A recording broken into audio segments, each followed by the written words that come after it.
राधे राधे। आपके अपने चैनल पढ़ाई चर्चा में बहुत बहुत स्वागत है।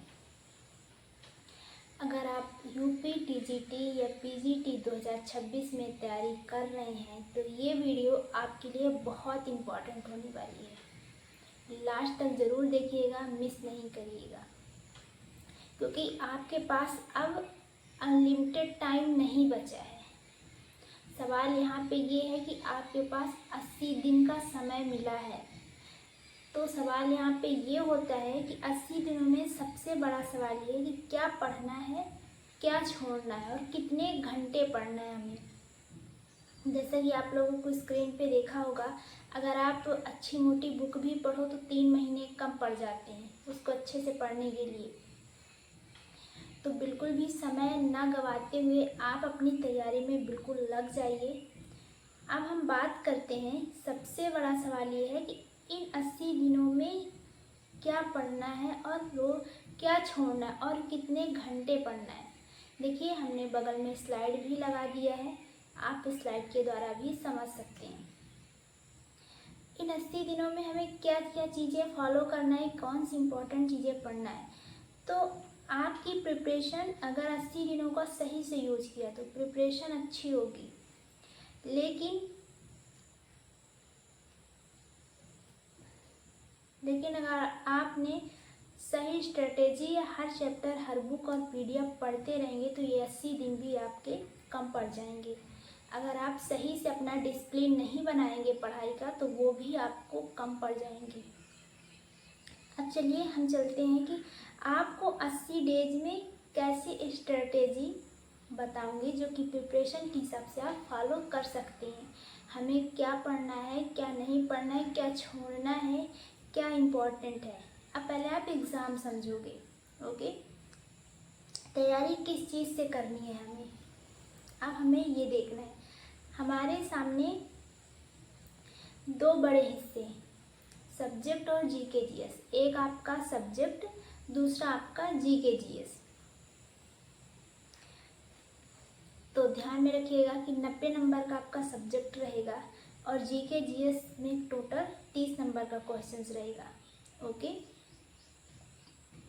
यानी कहा जाए कि सिर्फ जीके पढ़कर सिलेक्शन की उम्मीद भी नहीं करना कि आप जीके पढ़ लो या फिर आप सबसे अधिक तो आप मेन सब्जेक्ट में फोकस करना, मेन सब्जेक्ट पे, उसके बाद जीके जीएस पे ध्यान रखना है। क्योंकि अगर अब हम बात करें कि बायोलॉजी की तैयारी, तो बायोलॉजी की प्रायोरिटी क्या होगी,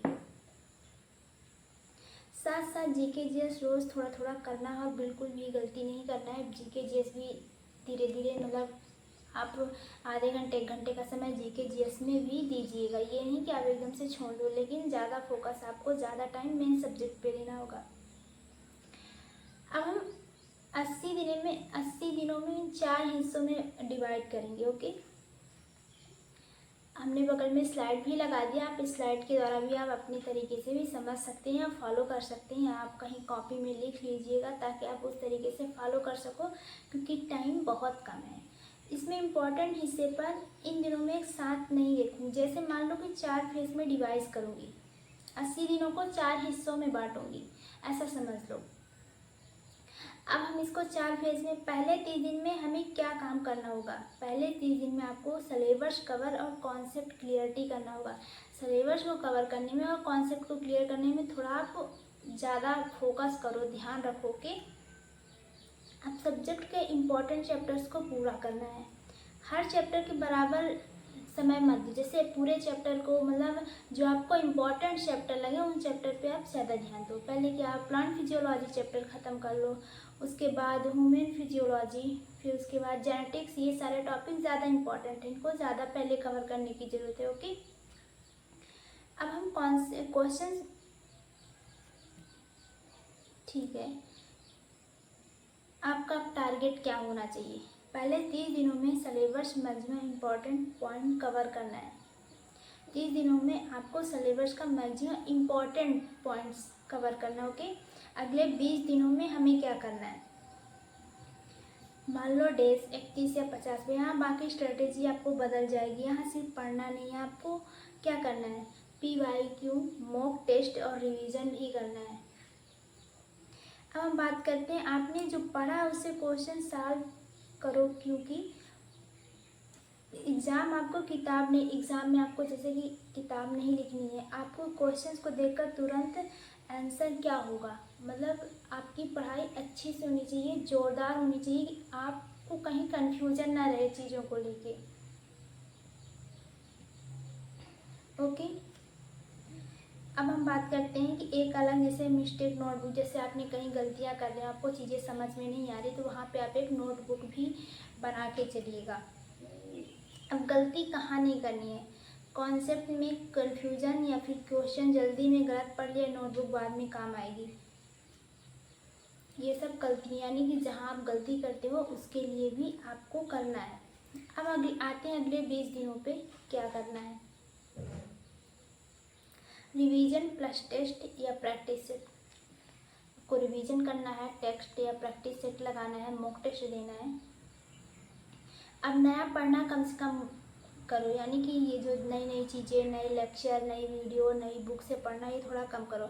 जो पढ़े उसे बार बार आप रिवाइज करो कि हर दिन आप सब्जेक्ट का छोटा पोर्शन रिवाइज करो, उसके क्वेश्चंस लगाओ आप, और सप्ताह में कम से कम फुल स्पेशल टेस्ट ज़रूर दो, यानी एक सप्ताह में चेक करने के लिए आप फुल टेस्ट दो, यानी सारे सब्जेक्ट से थोड़ा थोड़ा क्वेश्चंस मैच करके कि हमें कितने स्कोर हम कर रहे हैं, कितना हमसे आ रहा है। ओके, लेकिन जब वही MCQ आप सामने आती है तो पता चलता है कि फैमिलियर लग रही थी, इसलिए टेस्ट से डरना भी नहीं है कि अरे नहीं हम तो पढ़ रहे हैं लेकिन टेक्स्ट नहीं देंगे, कहीं नंबर मेरा कम ना हो जाए, तो ये बिल्कुल नहीं करना है। टेक्स्ट देने से फ़ायदा होता है कि हम कितने क्वेश्चंस अटैम्प्ट कर पा रहे हैं। ओके, ये आखिरी 80 दिनों में ये बहुत इम्पॉर्टेंट है कि क्या क्या आपको पढ़ना पड़ेगा।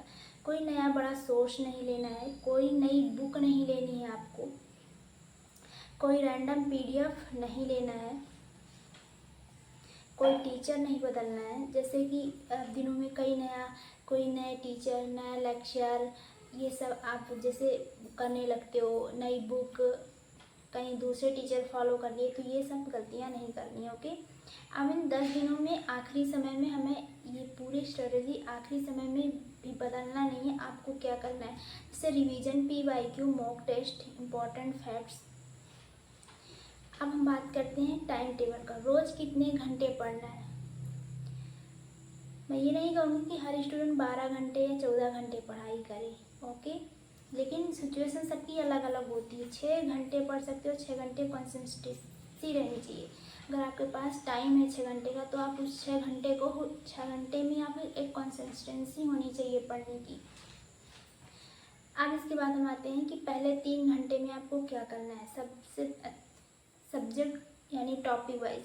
अगले 2 घंटे सब्जेक्ट MCQ, PYQ, 1.5 घंटे, लगभग 1.5 घंटे आपको GK GS का भी टाइम देना चाहिए। ओके, अब हम बात करते हैं GK GS कैसे पढ़ना है।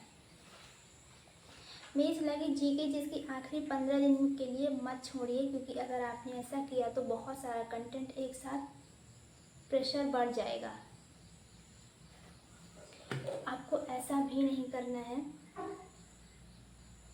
बस 45 मिनट या 1 घंटे का GK GS को टाइम भी देना है। GK GS भी साथ लेके चलना है, और निगेटिव मार्किंग को ध्यान पे रख के चलना है, क्योंकि निगेटिव मार्किंग भी आ गई है, तो आपको उस पर ध्यान बिल्कुल देना ही पड़ेगा।